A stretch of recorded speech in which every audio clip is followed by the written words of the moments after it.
Acclame pour le Seigneur, acclame, acclame, acclame. Le moment est là. Le moment est là. Le moment est là. Et ton nom soit glorifié. Le moment est là. Et ton nom soit glorifié. Alléluia. Le moment.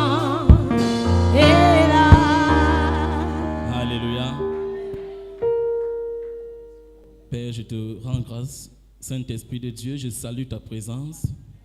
Je salue également la présence de tes saints anges.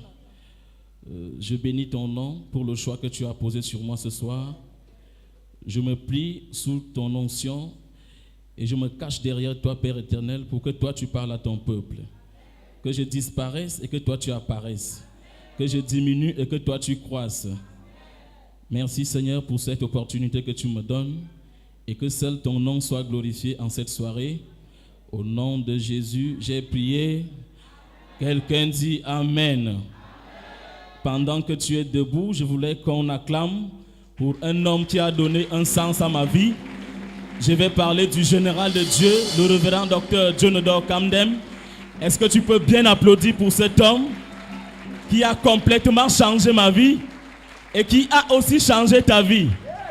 Acclame bien si tu veux acclamer. Pendant que tu acclames pour lui, la victoire est dans ton camp. Pendant que tu acclames pour lui, ta famille est protégée. Pendant que tu acclames pour lui, le miracle de ce soir est déjà confirmé. Tu peux finir d'acclamer et rentrer. Continue donc à acclamer si tu sais que c'est important.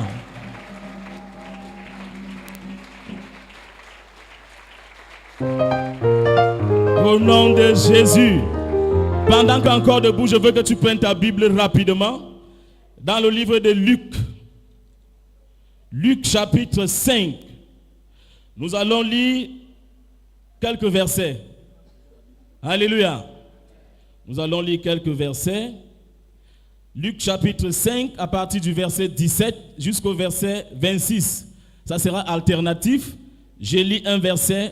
Vous lisez le verset suivant. Amen. Est-ce que tu as la page? Si tu as la page, dis Amen. Si tu n'es pas à la page, dis ouais. Maintenant, est-ce que tu as la page? Luc chapitre 5, du verset 17 au verset 26. Voici ce que dit la parole de Dieu. Un jour, Jésus enseignait. Des pharisiens et des docteurs de la loi étaient assis là, venus de tous les villages de la Galilée, de la Judée et de Jérusalem. Et la puissance du Seigneur se manifestait par des guérisons.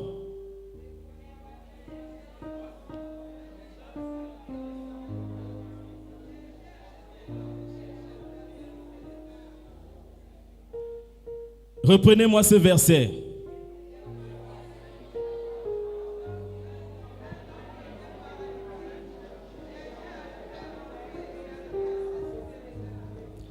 Comme ils ne savaient pas où l'introduire, à cause de la foule, ils montèrent sur le toit et ils le descendirent par une ouverture avec son lit au milieu de l'assemblée, devant Jésus. Voyant leur foi, Jésus dit, « Homme, tes péchés te sont pardonnés. » Les scribes et les pharisiens se mirent à raisonner et à dire, « Qui est celui-ci qui profère des blasphèmes? Qui peut pardonner les péchés si ce n'est Dieu seul? » Jésus, connaissant leurs pensées, prit la parole et leur dit, « Quelles pensées avez-vous dans vos cœurs? Lequel est le plus aisé de dire, tes péchés te sont pardonnés, ou de dire, lève-toi et marche? Or, afin que vous sachiez que le Fils de l'homme a sur la terre le pouvoir de pardonner les péchés, je te l'ordonne, dit-il au paralytique, lève-toi, prends ton lit et va dans ta maison. Et à l'instant, il se leva en leur présence, prit le lit sur lequel il était couché et s'en alla dans la maison, glorifiant Dieu. Tous étaient dans l'étonnement et glorifiaient Dieu. Remplis de crainte, ils disaient, nous avons vu aujourd'hui des choses étranges. Ce sont ces choses étranges que tu vas voir aujourd'hui. Amen. Mesdames, Mesdemoiselles et Messieurs, aujourd'hui je prêche sur le thème « Tu peux te distinguer ». Aïe. Tu peux te distinguer. Amen. Dis voisin. Voisin. Tu peux te distinguer. Tu peux te distinguer. Dis voisin. Voisin. Tu peux te distinguer. Tu peux te distinguer. Dis voisin. Voisin. Tu peux te Tu distinguer. peux te distinguer. Dis maintenant moi-même. Moi-même. Je peux me distinguer. Je peux me distinguer. Moi-même. Moi-même. Je peux me distinguer. Je peux me distinguer. Ce soir, Ce soir. je vais me distinguer. Je vais me distinguer. Ce soir, Soir, je vais me distinguer. je vais me distinguer. Bien-aimés dans le Seigneur, est-ce que vous savez qu'il y a des situations dans la vie que lorsque vous les regardez en face, automatiquement vous êtes découragé? Il y a des positions que lorsque vous les occupez dans la vie, automatiquement vous êtes conscient que c'est fini pour vous. Il y a des moments que lorsque vous vous trouvez dans un cas difficile, vous êtes convaincu que c'est fini pour vous. Est-ce que vous savez que parmi vous, il y a des gens qui portent en eux des maladies à tel point qu'ils savent que c'est déjà fini pour eux? Il y a des gens parmi nous ce soir qui savent que c'est déjà fini pour eux. La maladie que tu portes n'est pas pour que tu sois fini, mais c'est pour que le nom de Dieu soit glorifié dans ta vie. Je dis que la maladie que tu portes ce soir n'est pas pour que tu sois fini, mais pour que le nom de Dieu soit glorifié dans ta vie. Quelqu'un dit Amen. Quelqu'un dit Amen. Dis Amen comme un soldat. La Bible nous parle d'une histoire. Il s'agit d'un paralytique. Le nom qu'on lui donne, c'est un paralytique. On ne mentionne pas son vrai nom. La Bible mentionne le paralytique. Est-ce que vous savez que cet homme, sa mère l'a conçu avec son père? La grossesse a duré 9 mois. Et cette femme a fait des examens médicaux. On lui a dit que tu allais bien accoucher. Mais à la sortie de l'enfant, l'enfant est né paralysé. Il ne pouvait pas bouger. Qu'est-ce qu'il avait fait? On ne sait pas. Cet enfant a grandi avec cette infirmité. Comme quelqu'un ce soir, quand tu es né, tu étais bien. Mais dès que tu as vu le jour, les sorciers ont posé la main sur toi. Mais ce soir, parce que je suis devant toi, la main de Dieu va te libérer. Je dis la main de Dieu va te libérer. Toute personne au son de ma voix qui était enfermée depuis sa naissance, parce que Dieu m'a donné le mandat d'être devant toi ce soir, tu seras libéré. Je dis tu seras libéré. Je dis tu seras libéré. Aucune maladie ne sort d'ici tant que la parole de Dieu sort. Pendant que tu sors avec la guérison. Pendant que tu sors avec la libération. Pendant que tu sors avec la solution. Bien aimé, l'adjectif seul qui qualifie cet homme est un adjectif malheureux. La Bible parle d'un paralytique. Il était paralytique. Lorsqu'on entend que quelqu'un est paralytique, ça veut dire qu'il ne peut pas rien, il ne peut rien faire lui seul. Il ne peut pas manger sans qu'il ne demande qu'on lui donne la cuillère. Il ne peut pas se déplacer sans qu'il ne demande qu'on l'aide à se déplacer. Il ne peut absolument rien faire sans demander l'aide de quelqu'un. Bien-aimé, est-ce que tu sais qu'il y a des choses que tu n'arrives pas à faire parce que tu es paralysé quelque part? Il y a des situations que tu n'arrives pas à arranger parce que tu es paralysé quelque part. Mais ce soir, toute personne dont les finances sont paralysées, dont la foi est paralysée, dont la famille est paralysée, dont la promotion est paralysée, je libère l'onction de Dieu dans ta vie. Je libère l'onction de Dieu dans ta vie. Je dis que pendant que je parle, partout on a paralysé tes finances, partout on a paralysé tes entrailles. Il y a des femmes ici, on a paralysé tes entrailles. Aujourd'hui tu marches avec les pleurs sur les yeux parce que tes entrailles sont paralysées. Toute femme qui a des entrailles paralysées, peu importe le verdict qu'on a donné à l'hôpital, mais parce que Dieu parle à travers ma bouche ce soir, je te libère, je te libère, Je te libère. Je te libère. Je te libère. Je te libère. Je te libère. Je te libère. Je te libère. Je te libère. Au nom de Jésus. Bien-aimé, c'était un paralytique. Il n'avait rien fait, mais il était paralytique. Il n'avait rien fait, mais il était paralytique. Mais la chose qui m'intéresse ici, parce que nous sommes dans le mois des aides de destinée, c'est le verset 18 qui m'intéresse sur ce qu'on vient de lire. La Bible dit, et voici, des gens portaient sur un lit un homme qui était paralytique, cherchaient à le faire entrer et à le placer sous des regards. Quelqu'un dit Amen. Si tu n'as pas quelqu'un qui peut t'aider, sache que toi-même tu as un problème. Alléluia. Alléluia. Ce que je voulais dire, c'est que notre Père Céleste cherche toujours des gens qui peuvent faire des choses qui sont peu communes. Le Dieu que nous servons n'est pas un Dieu du commun. C'est un Dieu hors commun. C'est pour cela qu'il cherche aussi des gens qui peuvent faire des choses qui sont des choses peu communes.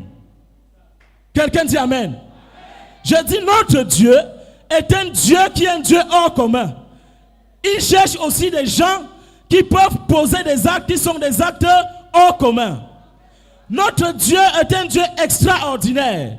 Il cherche des gens qui peuvent poser des actes extraordinaires. Et je déclare que tu vas commencer à poser des actes extraordinaires. À partir de ce soir, chaque acte que tu vas faire sera à l'image de Dieu. Alléluia. Dieu cherche donc des gens qui peuvent faire des choses extraordinaires. Et ce sont ces choses extraordinaires qui confirment la grandeur de Dieu dans ta vie. Dieu ne peut pas être grand dans ta vie si une action extraordinaire ne s'est pas encore produite dans ta vie. Quelqu'un n'a pas bien compris. Dieu ne peut pas être grand dans ta vie si quelque chose d'extraordinaire ne s'est pas encore produit dans ta vie. Pour que Dieu soit grand dans ta maladie, il faut qu'à l'hôpital, on dise que cette maladie est incurable. C'est en ce temps-là qu'il introduit son langage dans ta guérison. Son langage est le langage des impossibilités. Lorsqu'on a dit que c'est impossible, c'est en ce temps-là que l'onction de Dieu se lève. Alléluia. Et ce soir, l'onction de Dieu va se lever dans ta vie. Tout ce qu'on a déclaré impossible dans ta vie, parce que je suis serviteur de Dieu, je déclare que cela devient possible. Cela devient possible. Cela devient possible. La guérison est possible. Le mariage est possible. Le voyage est possible. La foi est possible. La promotion est possible. Reçois cela au nom de Jésus. Dieu cherche des gens extraordinaires. Des gens qui peuvent poser des actes extraordinaires. Le texte que nous venons de lire aujourd'hui nous enseigne beaucoup de leçons. Beaucoup de leçons. Quelqu'un dit beaucoup de leçons. On parle d'un homme paralytique et qui se retrouve en train de vouloir chercher la guérison. Dans notre semaine des aides de destinée, nous remarquons que cet homme avait besoin d'une guérison. Mais entre la guérison et celui qui produisait la guérison, il y avait une marge. Il y avait une distance. Comment est-ce que lui, en tant que paralytique, il pouvait arriver jusqu'à toucher Jésus? Il y avait forcément quelqu'un au milieu de cet homme qui devait le relier à Jésus. Et Dieu m'a dit que ce soir, il y a 8 choses que je dois te montrer pour que tu sois distingué. Quelqu'un dit Amen. Il y a 8 petites choses que je vais te montrer, 8 minutes, pour que tu sois distingué. Quelqu'un dit Amen. La première des choses que je vais te montrer, c'est qu'il faut avoir une vision. Dis à ton voisin, il faut avoir une vision. Il faut avoir une vision. Le paralytique avait une vision. Il avait une vision de ce qu'il voulait être dans la vie. Lorsque cet homme voyait ses frères marcher, il disait à Dieu, pourquoi les gens qui me ressemblent marchent avec 2 pieds, mais moi je ne marche pas avec 2 pieds. La vision du paralytique était qu'il voulait aussi marcher avec ses 2 pieds. Bien-aimé, tu ne peux pas fonctionner dans cette vie si tu n'as pas une vision. Tu ne peux pas être quelqu'un dans cette vie si tu n'as pas une vision. Et l'amalgame qui s'oppose, c'est que beaucoup de personnes confondent la vision avec l'ambition. La vision n'est pas l'ambition. Il y a une différence sémantique. La vision n'est pas l'ambition. Entre la vision et l'ambition, il y a une différence sémantique. Ce n'est pas la même chose. La vision est ce pourquoi Dieu t'a créé pour être. Et l'ambition est ce que toi, tu veux être. Lorsque Dieu t'a créé, il t'a créé pour quelque chose. Mais lorsque toi, tu es né, tu veux être quelque chose. Ce qui n'est pas mauvais. Mais ce qui est dangereux, c'est que nous oublions la vision et nous nous attachons à l'ambition. Et on se retrouve avec des gens qui devaient être des prédicateurs, qui sont des enseignants. On se retrouve avec des gens qui devaient être des boulangers, mais qui sont des prédicateurs. Ce soir, j'aimerais savoir, est-ce que tu as ta vision? Une ambition qui fonctionne en dehors de la vision prédit déjà sa conclusion négative. Si tu fonctionnes dans un couloir où l'ambition est en dehors de la vision que Dieu a prévue pour toi, tu as déjà échoué. Je prie pour quelqu'un ce soir. Que tu quittes le couloir de l'ambition et que tu t'alignes dans ta vision. Que tu quittes le couloir de l'ambition et que tu t'alignes dans ta vision. Dieu t'a créé pour faire quoi? Dieu t'a créé pour quelque chose. C'est pour cela que nous devons chercher la face de Dieu lorsque nous vivons sur cette terre. Quelqu'un dit Amen. Nous ne devons pas confondre la vision avec l'ambition. La vision est supérieure à l'ambition. La vision est supérieure à l'ambition. Alléluia. Bien-aimés dans le Seigneur, est-ce qu'il ne vous est jamais arrivé de constater que lorsque tu fais quelque chose qui n'est pas ce que Dieu a prévu pour toi, tu ne te sens pas à l'aise? Est-ce qu'il ne vous est jamais arrivé que lorsque tu as un ami qui n'est pas ton ami, tu ne te sens pas à l'aise? Il n'y a pas le feeling, il n'y a pas le sentiment, il n'y a rien qui vous lie. Tu poursuis tes ambitions, parfois démoniaques. Parce que si tu poursuis tes ambitions dans la vision, ces ambitions vont avoir une conclusion positive. Mais si tu poursuis ton ambition hors de la vision, cette ambition va échouer. Ce soir, toute personne qui n'était pas dans son couloir, je ramène tes 2 pieds dans le couloir. Je ramène tes 2 pieds dans le couloir. La deuxième des choses qui fait que tu te distingues, c'est que il faut choisir de changer. Il faut choisir de changer. Le paralytique avait choisi de changer. Il avait réuni toutes les circonstances pour changer. Vous me demanderez comment? Mais je vous dis qu'il avait réuni toutes les circonstances pour changer. Écoutez ce que dit la Bible. La Bible dit, comme il ne savait pas où le tournant, la Bible dit, dans le verset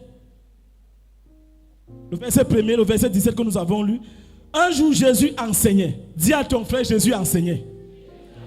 Jésus enseignait. Bien-aimés dans le Seigneur, vous ne pouvez pas changer hors de la parole de Dieu.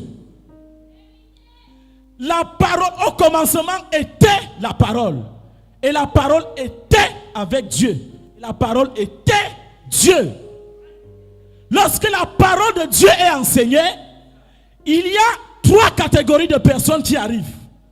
Partout où la parole de Dieu est enseignée, il y a 3 catégories de personnes qui arrivent. Il y a ceux qui croient en Dieu, il y a ceux qui ne croient pas en Dieu. Il y a ceux qui font comme s'ils croyaient en Dieu. C'est-à-dire des croyants, des soi-disant croyants et des non-croyants.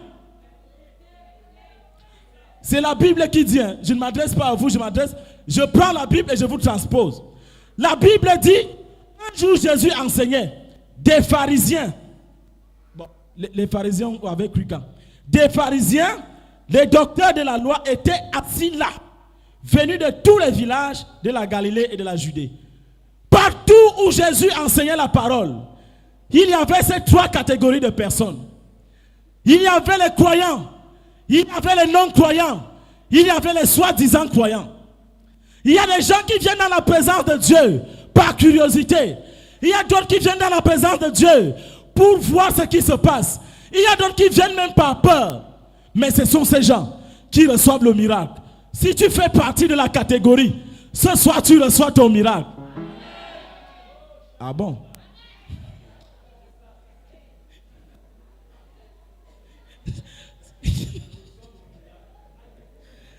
Alléluia. Ce soir, tu reçois ton miracle. Et reçois-le au nom de Jésus.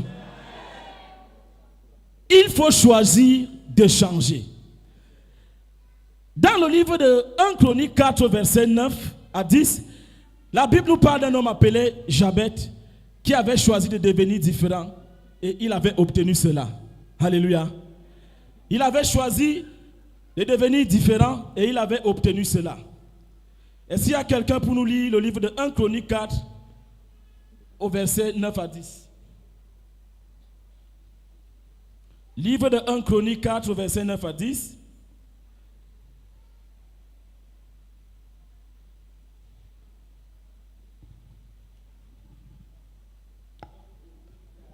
Un Chronique 4, verset 9 à 10.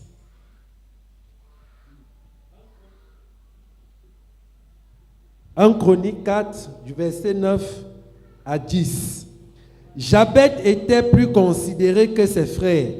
Sa mère lui donna le nom de Jabet en disant, c'est parce que je l'ai enfanté avec douleur. Jabet invoqua le Dieu d'Israël en disant, si tu me bénis et que tu étendes mes limites, si ta main est avec moi et si tu me préserves du malheur, en sorte que je ne sois pas dans la souffrance. Et Dieu accorda ce qu'il avait demandé. Amen. Et Dieu accorda ce qu'il avait demandé.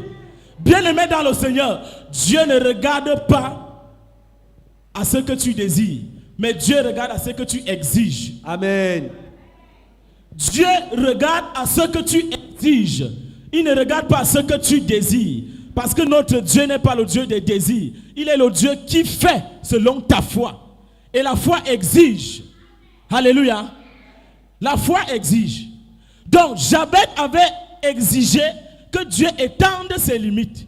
Et Dieu lui avait accordé cela. Ce soir, quelles sont tes limites? Qu'est-ce que tu as envie d'étendre dans ta vie? Ta foi, tes finances, tes relations. Reçois cela au nom de Jésus. Reçois cela au nom de Jésus. Reçois cela au nom de Jésus. Ne regarde pas surtout ton voisin, parce qu'il ne sait pas celui qui parle. Amen. La troisième chose que vous devez noter, c'est qu'il faut être ouvert à de nouvelles idées. Bien-aimé, regardez cet homme qu'on appelle le paralytique. Il était dans sa maison. Il avait des voisins. Et la condition pour entrer au lieu où Jésus était, il fallait passer par une porte où il y avait certainement des gardiens. Et ce n'était pas facile. La Bible dit que les gens venaient des villages parce que Jésus était en pleine croisade, comme je suis ce soir. Jésus était en pleine croisade. Donc les gens venaient des villages. Ils venaient pour écouter Jésus parler, Jésus enseigner. Et pendant qu'ils étaient là, le paralytique réfléchissait. Comment est-ce qu'il va faire pour avoir accès à l'intérieur de la maison? Il y a parfois des choses qui te dépassent parce que tout simplement tu as négligé de renouveler ta pensée. Et ce soir, je prophétise dans ta vie. Toute pensée qui était vieille, le Saint-Esprit renouvelle cela. Le Saint-Esprit renouvelle cela. Tu auras de nouvelles idées. Tu auras de nouvelles idées. Tu vas prospérer dans tes nouvelles idées. Tu vas prospérer dans ta nouvelle pensée. Le paralytique, malgré qu'il était paralysé, avait de nouvelles idées. Il n'arrêtait pas de penser. Pourquoi ce problème te met KO? Pourquoi cette maladie te fait croire que c'est fini pour toi? Pourquoi tu n'arrives plus à réfléchir normalement alors que tu peux te distinguer? Pourquoi cette maladie te fait croire que c'est fini? Pourquoi le célibat te fait croire que tu n'es plus une femme? Pourquoi? Pourquoi est-ce que dans ta famille, parce que tu n'as pas encore le travail, on te fait croire que c'est fini et tu t'alignes derrière eux? Pourquoi tu vis selon les pensées des autres? Ce soir, je te dis, tu peux te distinguer. Tu peux te distinguer. Tu peux te distinguer. Bien-aimé, lorsque tu sais, tu connais ton identité, il y a des choses que tu vas faire qui vont étonner ceux qui ignorent ton identité. Quand David s'est présenté devant Goliath, ses frères Eliab et tout le reste, ils savaient que David ne pouvait rien faire. Mais David savait qui était en lui. Il savait qui il était. Il connaissait son identité comme toi ce soir. Je voulais que tu saches que celui qui est en toi, selon que la Bible dit dans 1 Jean 4,4, est plus fort que celui qui est dans le monde. Il n'y a aucune situation qui soit au-dessus de notre Dieu. Il est grand, il est puissant. Il est grand, il est puissant. Pourquoi la maladie, pourquoi le manque de moyens te fait croire que tu ne dois plus réfléchir? Le paralytique n'a pas arrêté de réfléchir. Il avait toujours des nouvelles idées. Malgré l'embouteillage, je vais voir comment moi, je ne vais pas arriver à la solution de mon problème. Il réfléchissait. Il réfléchissait. Il réfléchissait. Et je voudrais accélérer cela dans ta mémoire, dans ton mémoire ce soir. Je veux que tu comprennes que tu as encore la possibilité d'aller en avant. Que tu comprennes que tu peux te distinguer. Que tu comprennes que c'est encore possible pour toi. Que tu comprennes que ton Dieu ne t'a pas abandonné. Reçois cela au nom de Jésus.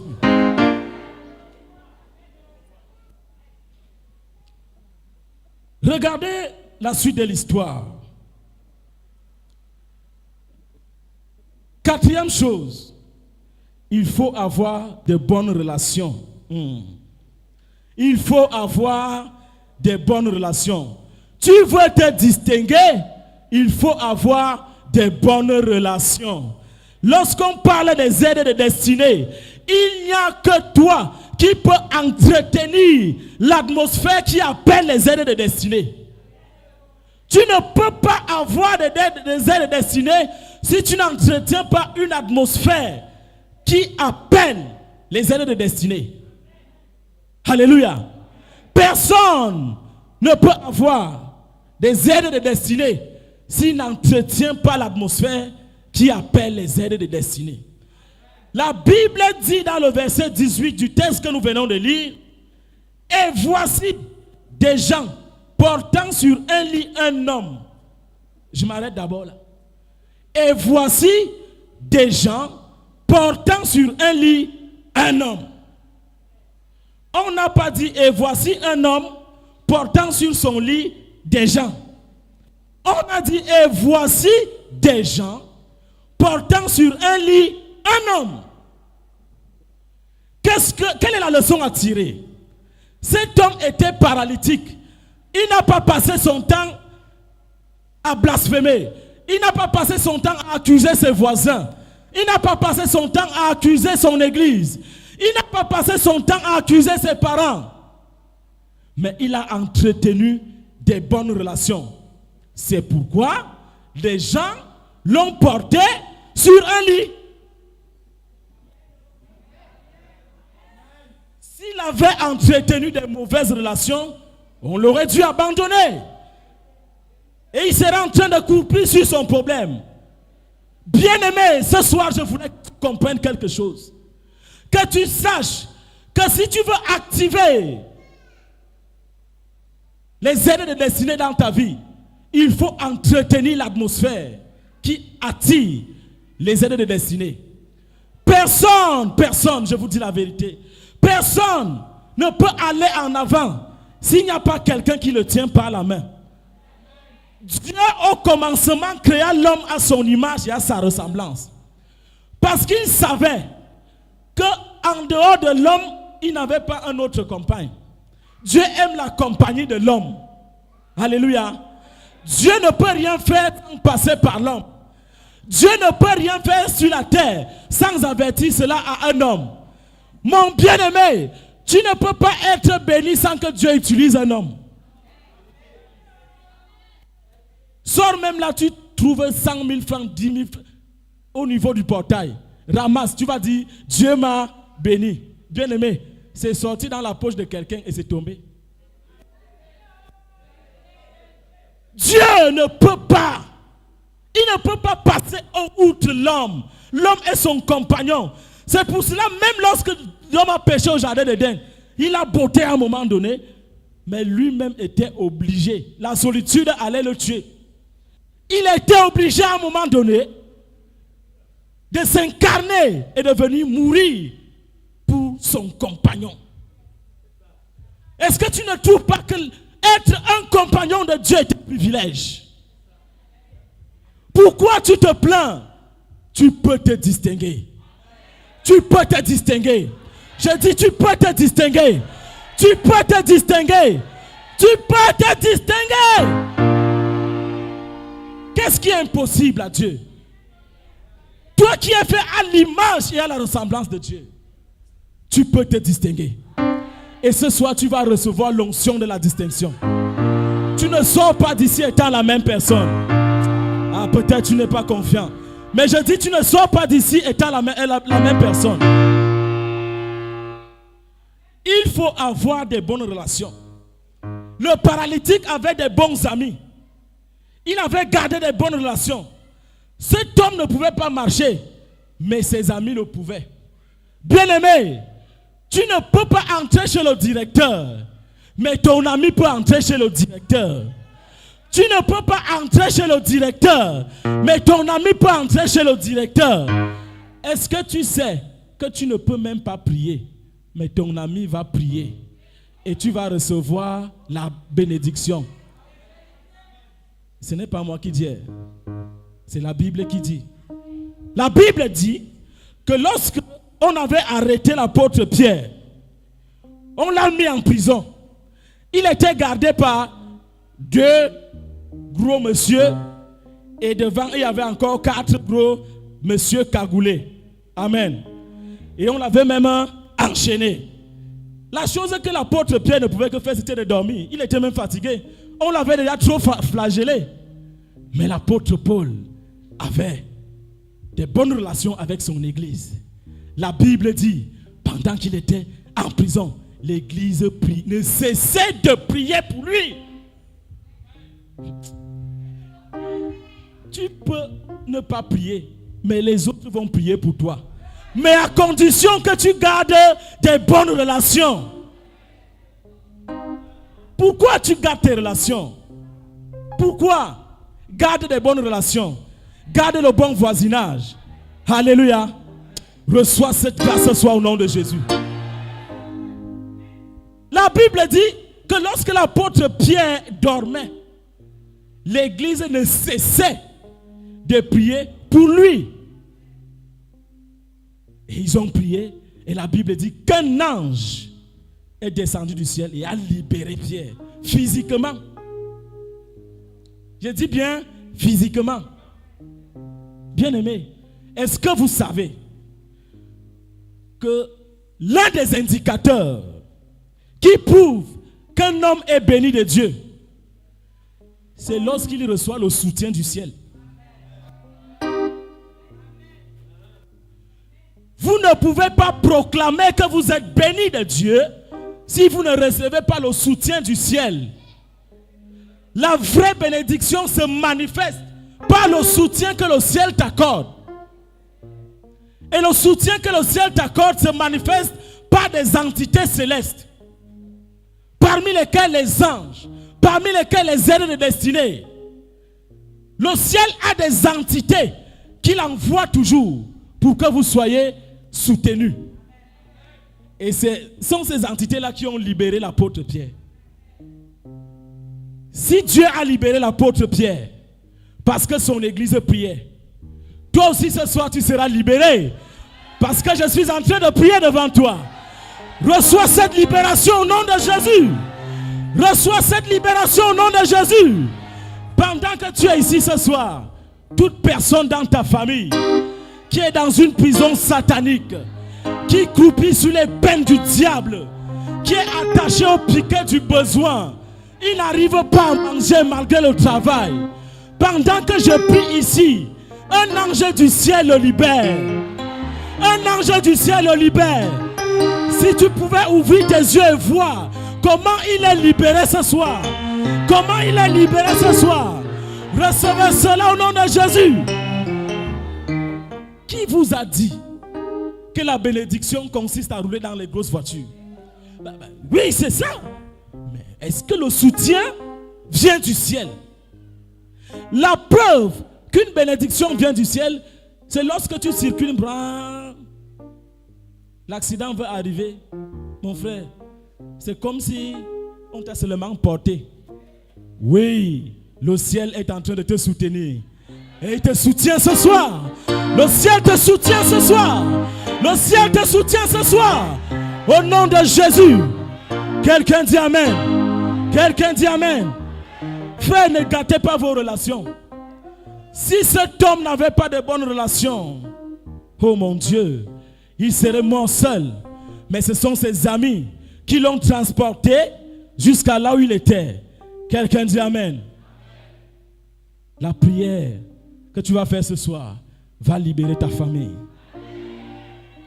Cinquième chose, il me reste quelques minutes. Cinquième chose, vous devez être informé. Ah, my God. Vous devez être informé. Bien-aimé, ce paralytique était au courant de ce qui se passait dans sa contrée. Il n'avait pas dit que parce que j'ai des problèmes, parce que je suis paralysé, je ne peux pas m'occuper de ce qui se passe. En tout cas, mon cas est déjà conclu. Non! Pourquoi tu penses que ce problème, pourquoi tu penses que c'est parce que tu as 35 ans que tu ne peux plus te marier? Pourquoi tu penses? Parce que tu as déjà dépassé 32 ans que l'État camerounais fixe pour faire le concours, que tu ne peux plus travailler. Écoute-moi très bien. Il y a des entreprises qui ont besoin de gens qui ont 35 ans. Et tu fais partie de ces gens-là ce soir. Je déclare que tu vas travailler.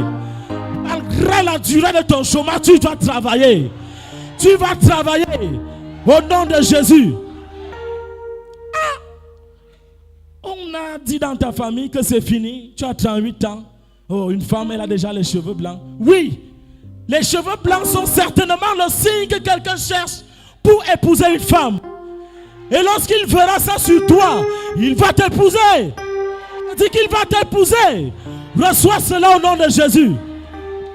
Frère, tout ce que Dieu fait est bon. Il y a une histoire dans l'Afrique profonde qui raconte qu'il y avait un roi.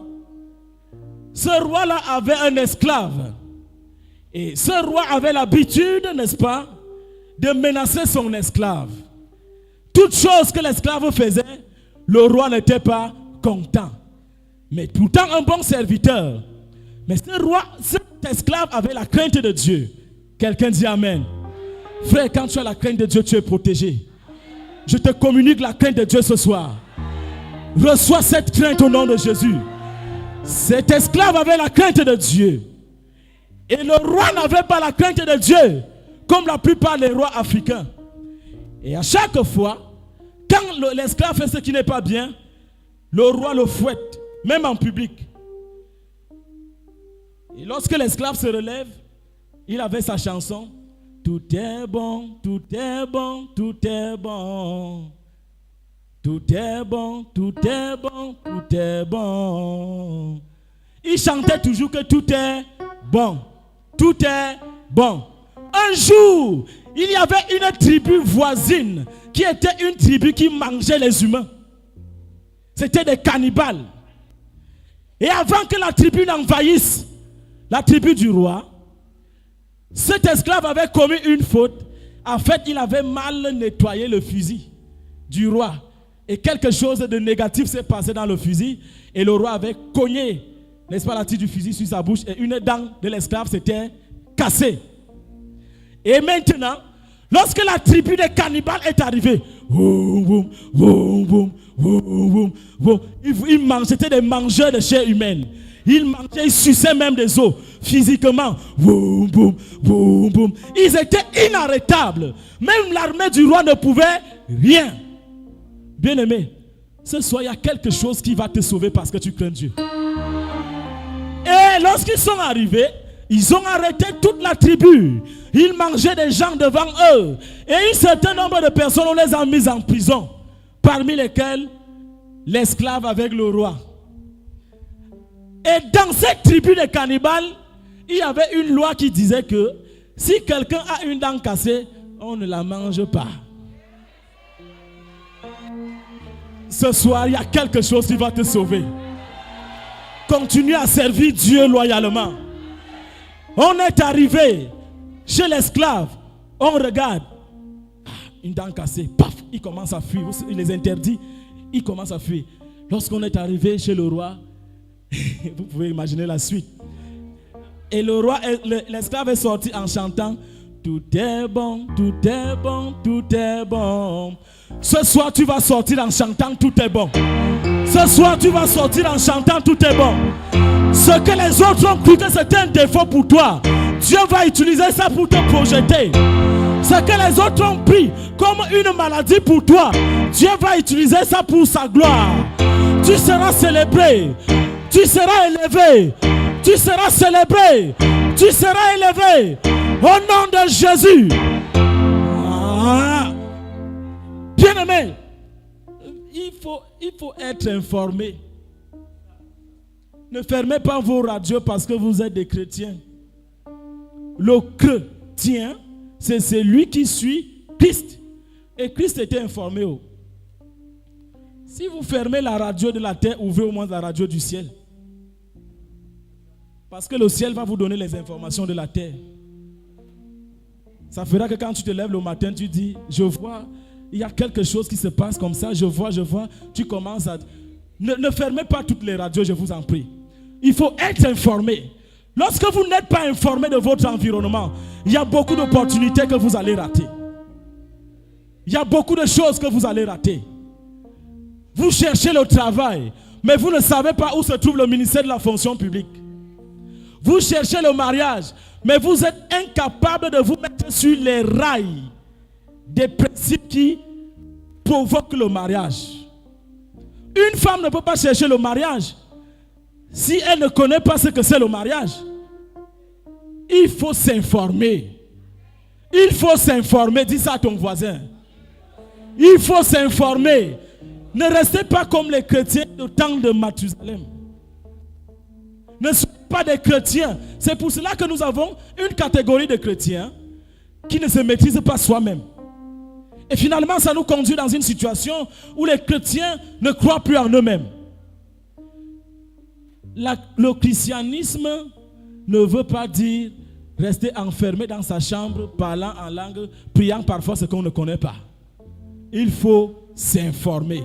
Ouvrez la radio, suivez les informations, vous serez informé et à partir de cette information, vous serez distingué.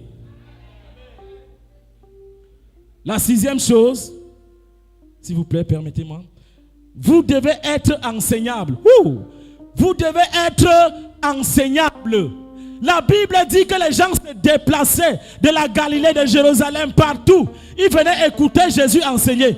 Et le paralytique, puisqu'il était informé, il s'est mis aussi en route. Il a dit, pardon, là où vous partez là, je suis au courant. Amenez-moi aussi. Ne me mettez pas dans la brouette. Ne me mettez pas dans la voiture. Portez-moi avec mon lit. On peut imaginer la souffrance que cet homme vivait. Portez-moi sur mon lit. Pourquoi toi tu restes à la maison et tu te dis que tu n'as pas l'argent de taxi? Pourquoi toi tu restes à la maison, tu te dis que tu es mal habillé? Pourquoi tu restes à la maison, tu te dis que non, tu ne comprends pas français? Le Saint-Esprit te fera comprendre toutes ces choses. À partir de ce soir, je déclare dans ta vie que tu vas te distinguer. Que tu vas te distinguer. Que tu vas te distinguer. Mais écoutez cette chose. Vous devez être enseignable. Et le gars venait chaque jour. Il venait s'asseoir. Il écoutait la parole. Jésus enseignait. La Bible dit, la foi vient de ce qu'on entend. Et ce qu'on entend vient de la parole de Dieu.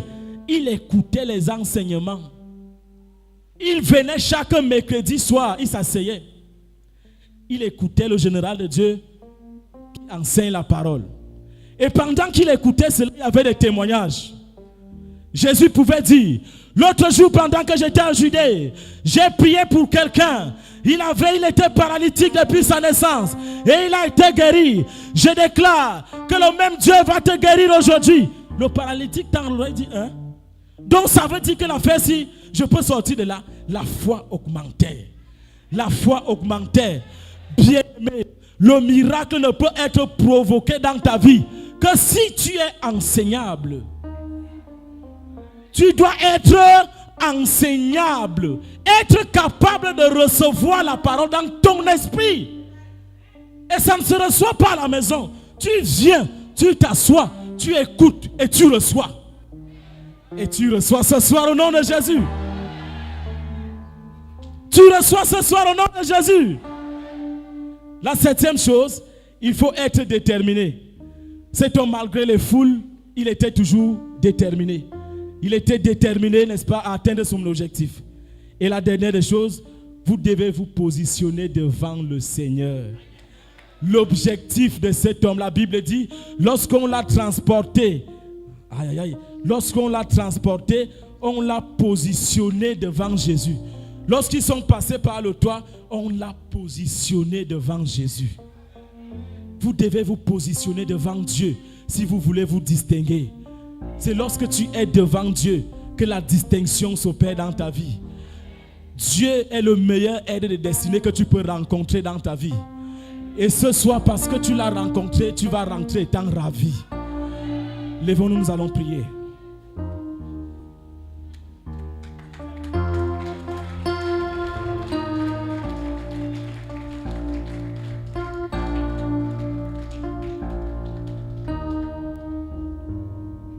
Bien-aimé, la chose que je sais, c'est que c'est Dieu qui distingue. La chose que je sais, c'est que c'est la main de Dieu qui distingue. Alors si tu es ici ce soir, c'est parce que tu es venu te positionner devant Dieu. Tu as dit à Dieu, Seigneur, j'ai longtemps cru que c'était fini pour moi. Mais j'ai fait tout, j'étais déterminé ce soir. Et je suis venu me positionner devant toi pour que toi tu me changes. C'est à ce Dieu-là que je veux que tu te confies ce soir. C'est ce Dieu-là qui va te distinguer. Parce que tu as accepté d'être enseignable.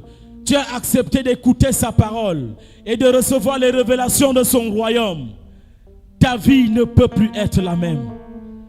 Ce paralytique, lorsqu'il venait, le matin, il ne savait pas qu'il allait rentrer en marchant avec son lit. Quand tu venais ici aujourd'hui, ce soir, tu ne savais pas qu'en rentrant, tu vas rentrer avec la solution. Tu ne savais pas qu'en rentrant, tu vas rentrer avec la guérison. Tu ne savais pas qu'en rentrant, tu rentres avec un paquet sur ta tête. Un paquet positif que Dieu t'a envoyé. Je veux que tu élèves tes mains vers le ciel.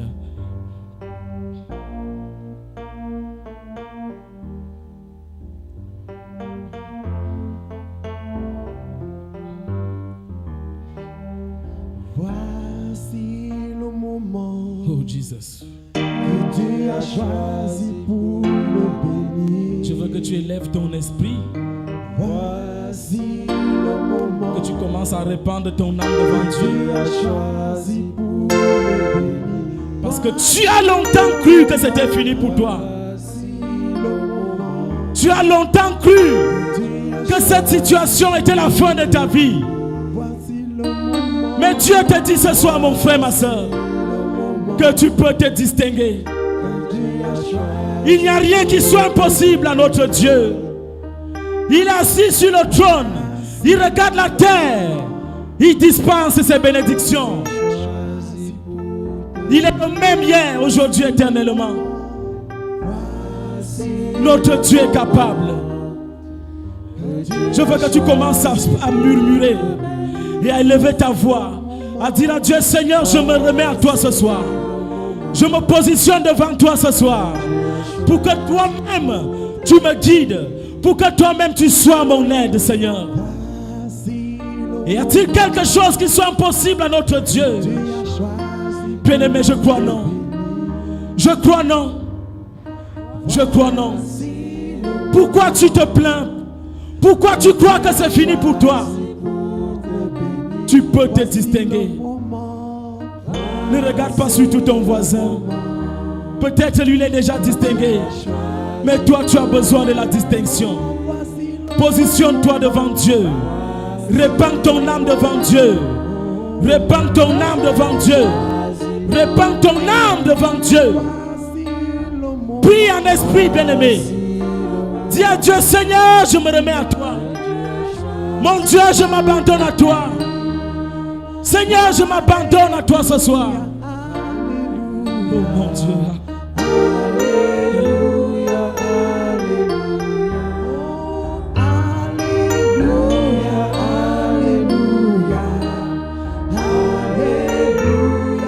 Au nom de Jésus. Au nom de Jésus. Maintenant tu vas prier en prononçant les mots.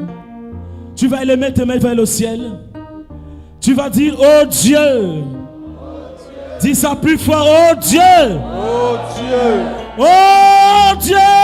Oh Dieu. Ce soir, je me positionne devant toi. Je me positionne devant toi. Envoie un soutien me soutenir. Envoie un soutien me soutenir. J'ai besoin de ton aide, Seigneur. J'ai besoin de ton aide, Seigneur. Pour avancer. Pour avancer. Pour me distinguer. Pour me distinguer. Seigneur. Seigneur. Tu es mon seul soutien. Tu es mon seul soutien. Me voici devant toi. Me voici devant toi. Pendant que je prie Dieu. Pendant que je prie. Viens me distinguer. Viens me distinguer. Commence à prier en tapant tes mains. Que ton Dieu vienne te distinguer ce soir. Le Dieu que tu sers, il t'accorde la vision. Le Dieu que tu sers, il t'accorde une position. Le Dieu que tu sers, il te permet d'avoir de nouvelles relations. Je dis le Dieu que tu sers, c'est lui qui te guide à partir de ce soir. Je veux que tu pries sérieusement. Prie en tapant tes mains. C'est ta prière qui te libère.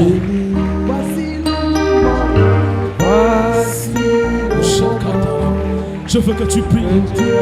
Que tu pries.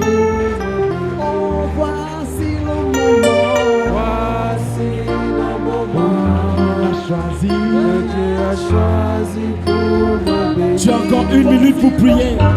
Dieu doit te distinguer. Tu dois te retrouver au sommet. Pourquoi tu penses que c'est fini? Crie à ton Dieu. Il va te restaurer. Crie à lui, bien-aimé. Ton Dieu va te restaurer. Et il est en train de te restaurer. Il est en train de te restaurer. Il est en train de te restaurer. Reçois ta libération ce soir. Reçois, bien-aimé. Reçois ta vision. Reçois tes bonnes relations. Reçois, oh Dieu, oh Seigneur. Que Dieu a choisi pour me bénir. Alléluia. Alléluia. La Bible dit, tout ce que vous me demanderez en priant, croyez que vous l'avez déjà reçu et vous le verrez s'accomplir. Comme on l'a si bien dit à l'introduction, vous allez voir ce que Dieu va faire à travers ce que vous avez écouté. Ce n'est pas un homme qui délivre, mais c'est parce que toi, tu t'es positionné devant Dieu ce soir. Et tu as écouté sa parole et il te libère ce soir. Si cette parole t'a touché, Tu prennes ton offrande de connexion. Bien-aimé, l'offrande que tu vas prendre ce soir,